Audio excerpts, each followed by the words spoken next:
σιωπή. Παιδιά με άδεια μάτια, πεινασμένα κορμιά, μια κραυγή για βοήθεια, ποιος θα την ακούσει ξανά? Σταματήστε το πόνο, σταματήστε την τροπή. Κάθε ψυχή αξίζει, κάθε φωνή ζητά ζωή. Σταματήστε το πόνο, σταματήστε τη φωτιά. Η ανθρωπιά μας κρέμεται σε μια κλωστή λεπτή.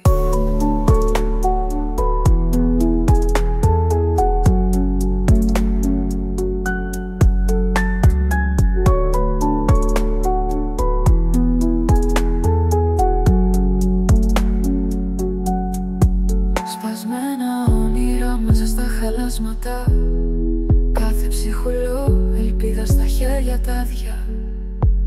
Ποτάμια δάκρυα